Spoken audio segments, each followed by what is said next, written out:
like your help.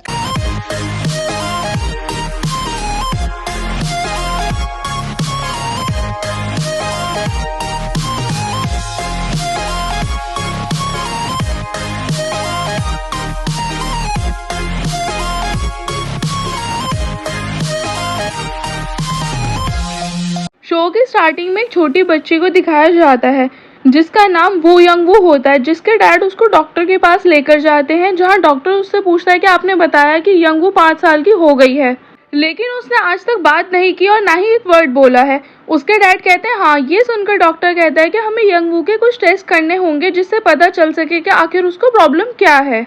लेकिन personally मुझे देखकर यही लगता है कि यंग वू ऑटिस्टिक है, और ये सुनकर यंग वू के डैड परेशान हो जाते हैं और फिर वो उसको घर लेकर आते हैं, जहां उनका लैंडलॉर्ड उन पर इल्ज़ाम लगाकर उनसे लड़ने लगता है और उनसे कहता है कि एक तो मैंने तुम्हारे ऊपर तरस खाकर तुम्हें अपना घर रहने के लिए दिया क्योंकि तुम्हारी वाइफ नहीं है और तुम्हारे साथ एक छोटी बच्ची है, और इसका फ़ायदा उठाकर तुम मेरी ही वाइफ के साथ अफेयर चला रहे हो। और इसी बात को लेकर वो यंग वू के डैड से लड़ने लगता है और इस हादसे की वजह से यंग वू डर जाती है और अचानक से कुछ ऐसा बोलती है जिसे सुनकर उसके डैड हैरान हो जाते हैं। यंग वू कहती है कि अगर कोई इंसान सामने वाले इंसान को नुकसान पहुंचाए जिसकी वजह से उसकी बॉडी हर्ट हो तो उसे 7 से लेकर 10 साल की सजा मिल सकती है या उसके ऊपर फाइन लगेगा 10 मिलियन वॉन का।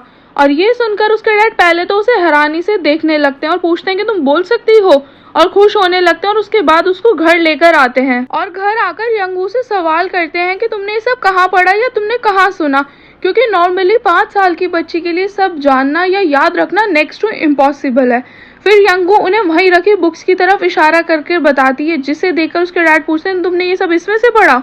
और फिर यंग वू अपने डैड को बुक के पेज नंबर से लेकर आर्टिकल नंबर तक वर्ड टू वर्ड सब बता देती है। और ये देखने के बाद यंग वू के डैड की हैरानी को कोई ठिकाना नहीं रहता कि तभी अचानक से उनकी लेडी लॉर्ड उनके घर आकर उसके डैड को ऑइंटमेंट देती है और अपने हस्बैंड की बदतमीजी की वजह से उनसे माफी मांगती हैं। और यंग वू के डैड को रोता हुआ देखकर वो लेडी उनसे पूछती है कि क्या हुआ, तुम रो क्यों रहे हो। फिर वो उन्हें बताते हैं कि यंग वू को क्रिमिनल लॉ के सारे आर्टिकल्स याद हैं और उन्हें वो बुक दिखाते हुए कहते हैं कि ये पूरी बुक इसे वर्ड टू वर्ड याद है। और ये जानकर वो लेडी खुश होती है और कहती है कि यंग वू बाकी बच्चों से अलग है क्योंकि वो जीनियस है और देखना वो बड़े होकर लॉयर बनेगी। और वहीं खड़ी यंग वू उनकी बातें सुन रही होती है और फिर उस दिन यंग वू के डैड को पता चलता है कि यंग वू ऑटिस्टिकली जीनियस है। और फिर 18 साल बाद का व्यू दिखाया जाता है जहां यंग वू सोकर उठती है और इन 18 साल में जो कुछ नहीं बदला था वो था यंग वू का शार्क्स को लेकर प्यार। असल में यंग वू को बचपन से लेकर अभी तक शार्क्स बहुत पसंद थी, जिसका अंदाजा उसके रूम में रखी हर एक चीज को देखकर लगाया जा सकता था।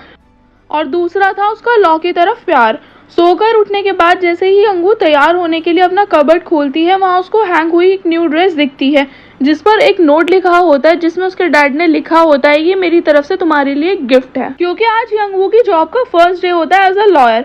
यंग वू वो ड्रेस देखती है और वहीं वॉल पर लगी अपने डैड की इमेजेस देखती है जिसमें हर इमोशन से रिलेटेड पिक होती है, जिसे देखकर वो समझती है कि किस सिचुएशन में कैसे रिएक्ट करना है। और बाद में वो तैयार होकर अपने डैड से मिलने उनके रेस्टोरेंट आती है और ब्रेकफास्ट करती है।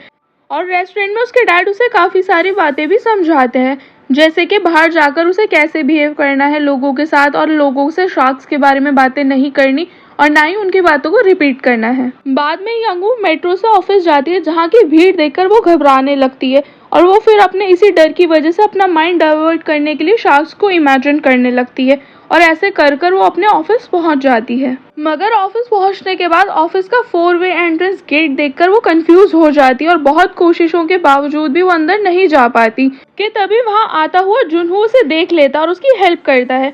जुनहो भी उसी लॉ फर्म में जॉब करता है और वो यंग वू को उसके सीनियर जंग मियोंग के ऑफिस के बाहर छोड़कर चला जाता है। फिर यंग वू अंदर जाती है और उसकी एबनॉर्मल सी हरकतें देखकर सब उसको देखने लगते हैं और जंग मियोंग उससे पूछते हैं कि आप कौन हो। और उनका ये सवाल पूछकर यंग वू उन्हें बताती है कि मैं एक लॉयर हूँ जो यहाँ हनबाड़ा फर्म में जॉब करने आई हूँ। और ये सुनकर जंग मियोंग उसे देखने लगते हैं और वहीं खड़े दोनों लॉयर्स से पूछते हैं क्या कोई आज न्यू इंटर्न आने वाला था। और उसका रिज्यूमे देखते हैं तो यंग वू उन्हें अपने बारे में बताती है और कहती है कि मैं ऑटिस्टिक हूँ। ये जानकर जंग मियोंग वहाँ से चले जाते हैं और वहाँ खड़े दोनों लॉयर में से एक फीमेल लॉयर यंग वू से बात करने लगती है और ये देखकर दूसरा लॉयर उसे पूछता है कि तुम लोग एक दूसरे को पहले से जानते हो। वो फीमेल लॉयर बताती है हाँ, क्योंकि हम लोग एक साथ ही लॉ स्कूल में थे। और वो मेल लॉयर यंग वू से पूछता है कि तुम हमारी सीईओ को कैसे जानती हो। और ये सवाल पूछकर वो फीमेल लॉयर पूछती है क्या मतलब है इस बात का। वो मेल लॉयर उसे बताता है क्योंकि इसके रिज्यूमे पर एक नोट है जिसमें लिखा है इसका ध्यान रखना, और नीचे मिस हान लिखा है, और इस हान मॉडल लॉ फर्म में खुद मिस हान के अलावा और कौन हो सकता है। और वहीं दूसरी तरफ जंग म्योंग सीईओ हान के कैबिन में आकर उनसे यंग वू के बारे में पूछते हैं और कहते हैं कि वो ऑटिस्टिक है, ये जानते हुए भी आपने उसको मेरे पास भेजा। ये सुनकर मिस हान उनसे कहती है कि तुम ये देख रहे हो कि वो ऑटिस्टिक है, मगर तुमने ये ध्यान नहीं दिया कि उसने टॉप किया है 1500 स्टूडेंट्स के बीच, तो फिर क्या मैं इतनी टैलेंटेड लड़की को इस फर्म में नहीं लाती। ये सुनकर जंग म्योंग कहते हैं कि लोग अपनी याददाश्त अच्छी होने की वजह से टॉप कर लेते हैं, लेकिन मुझे ऐसी लॉयर चाहिए जो क्लाइंट से मिल सके और उन्हें अच्छे से अटेंड कर सके, जिसकी स्किल्स अच्छी हो और वो लोगों से अच्छे से बात कर सके। तो अब आप ही बताइए कि मैं कैसे उसे ट्रेन करूंगा जो खुद अपना इंट्रोडक्शन तक अच्छे से नहीं दे सकती। और फिर इन्हीं बातों को लेकर बहस करने के बाद जंग म्योंग मिस हान से कहते हैं ठीक है, मैं उसे एक चांस देता हूँ और एक केस देकर देखता हूँ, अगर वो इसे अच्छे से हैंडल नहीं कर पाई तो उसे यहाँ से जाना होगा। मिस हान भी उनकी इस बात से एग्री हो जाती हैं और फिर वो यंग वू के पास आकर उसको केस से रिलेटेड कुछ डॉक्यूमेंट्स देते हुए केस के बारे में बताते हैं कि एक लेडी अपने हस्बैंड का बहुत ध्यान रखती थी जिनको डिमेंशिया था, लेकिन एक दिन लड़ाई में उनके हस्बैंड ने उन्हें बहुत उल्टा सीधा बोला जिसकी वजह से उन्हें गुस्सा आ जाता है और वो उनके सर पर आयरन मार देती हैं। और उस आयरन की इमेज देखने के बाद यंग वू को वेल याद आने लगती है और वो उन्हीं से इस बारे में बात करने लगती है, लेकिन जंग म्योंग उसे केस पर कंसंट्रेट करने के लिए बोलते हैं।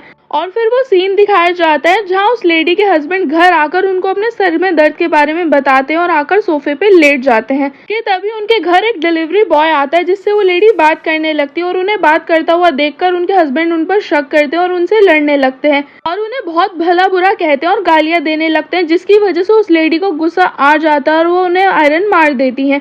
लेकिन तभी उनका ध्यान जाता है कि उनके हस्बैंड रिस्पॉन्ड नहीं करते और वो फिर इसी बात को लेकर एम्बुलेंस को कॉल करती हैं। और फिर लॉ फर्म में जंग म्योंग यंग वू को बताते हैं कि उस लेडी के हस्बैंड को ब्रेन हैमरेज हुआ है और उन्हें प्रॉपर ठीक होने में 3 मंथ्स लगेंगे।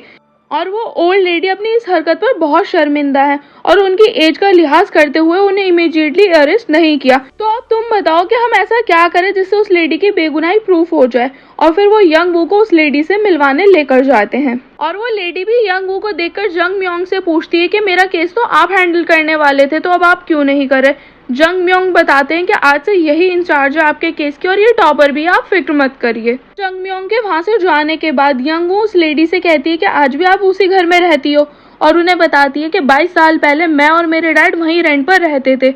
और ये सुनकर यंग वू उस लेडी को याद आ जाती है और वो यंग वू को हक कर लेती हैं। और फिर वो लेडी यंग वू को केस से रिलेटेड इन्फॉर्मेशन देती हैं और उसे बताती हैं कि 5 साल पहले मेरे हस्बैंड को डिमेंशिया डिटेक्ट हुआ था और इसी वजह से उन्होंने जॉब छोड़ दी थी और तब से वो घर में ही है।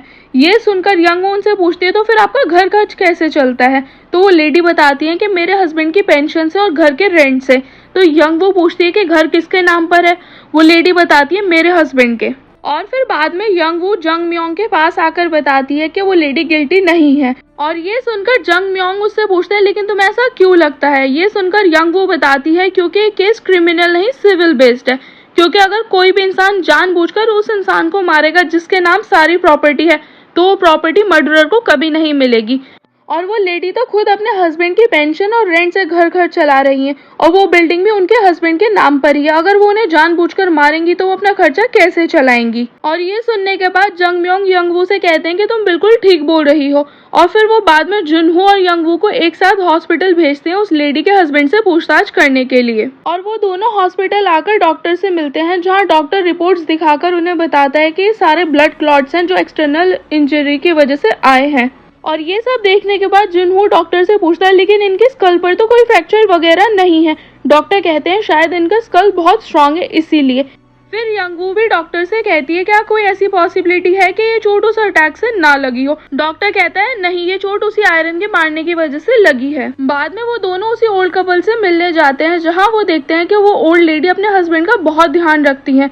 और यंग वू को वहाँ देखकर उस लेडी के हस्बैंड को बहुत गुस्सा आ जाता है जब वो ओल्ड लेडी बताती है कि ये हमारे 22 साल पहले वाले किराएदार की बेटी है।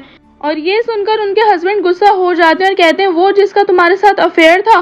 बाद में यंग वू उस लेडी से सवाल जवाब करते हुए पूछती है कि आपने पुलिस को स्टेटमेंट दी है कि आप अपने हस्बैंड को जान से मारना चाहती थी। वो लेडी कहती है हाँ, क्योंकि मैं अब और उनके साथ नहीं रह सकती, मैं बहुत परेशान हो गई हूँ और वैसे भी मेरी स्टेटमेंट से क्या फर्क पड़ता है। यंगवू बताती है कि अगर आप बोलेंगी कि आप उन्हें मारना चाहती हो तो आपके ऊपर मर्डर का चार्ज लगेगा, क्योंकि लॉ इंटेंशंस को बहुत सीरियसली लेता है। वो लेडी बताती है, लेकिन इस टाइम मेरा दिल यही कर रहा है। ये सुनकर जंगवू कहता है, क्योंकि आप इस टाइम बुरे समय से गुजर रही हो, इसीलिए बस। और यंगवू भी कहती है कि अगर आप उन्हें मारना चाहती हो तो यही हॉस्पिटल में उनकी इतनी केयर नहीं करती। और ये सब हम तब करते हैं कि जब हम सामने वाले से बहुत प्यार करते हैं, ना कि उसका मर्डर करना चाहते हैं।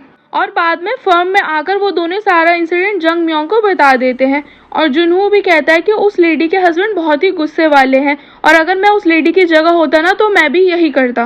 और ये सब सुनने के बाद जंग म्योंग कहते हैं कि चलो हम ज्यूरी ट्रायल के लिए अप्लाई करते हैं, क्योंकि इस केस को देखकर यही लगता है कि उस लेडी ने ये सब जानबूझकर नहीं किया। और बाद में यंगवू अपनी फ्रेंड के पास आती है और बताती है कि कल मेरा फर्स्ट केस है कोर्ट में, तो तुम प्लीज मुझे हेल्प कर दो बात करने में। और वो उसको ट्रेन भी करती है। और अगले दिन कोर्ट में यंगवू पैनिक होने लगती है और फिर यंगवू सबको बताती है कि मैं ऑटिस्टिक हूँ, तो प्लीज आप लोग मेरे एक्शंस या मेरे बात करने के स्टाइल को देखकर मुझे जज मत करना। और वहाँ क्रॉस क्वेश्चनिंग के दौरान उस लेडी पर मर्डर का इल्जाम लगने लगता है और इसी वजह से केस डिले हो जाता है। और फिर अगले दिन मिस्टर पार्क को कोर्ट लेकर आते हैं क्वेश्चनिंग के लिए। और इसी बीच मिस्टर जंग म्योंग यंगवू से कहते हैं कि मिस्टर पार्क तुम्हें देखकर गुस्सा हो जाते हैं ना, तो हमारे पास यही अच्छा मौका है ये प्रूफ करने का कि इसमें मिसेस पार्क की कोई गलती नहीं है। और फिर जैसा उन लोगों ने सोचा था एग्जैक्टली ऐसा ही होता है। मिस्टर पार्क यंगवू को देखकर बेकाबू हो जाते हैं और यंगवू को मारने लगते हैं और उनकी ये कंडीशन देखकर उन्हें वहां से दोबारा हॉस्पिटल ले जाने लगते हैं। और फिर जैसे ही जज अपना फैसला सुनाने वाले होते हैं कि तभी वहाँ एक आदमी आकर बताता है कि मिस्टर पार्क के रास्ते में ही डेथ हो गई ब्रेन हेमरेज की वजह से, और इसका इल्जाम मिसेस पार्क पर आ जाता है। और बाद में मिस्टर पार्क की सेरेमनी में यंगवू मिसेस पार्क से मिलने आती है और उनसे कहती है कि आप प्लीज मुझे माफ कर देना, ना ही मैं ये केस लेती और ना ही मुझे देखकर मिस्टर पार्क को गुस्सा आता और ना ही ये सब होता।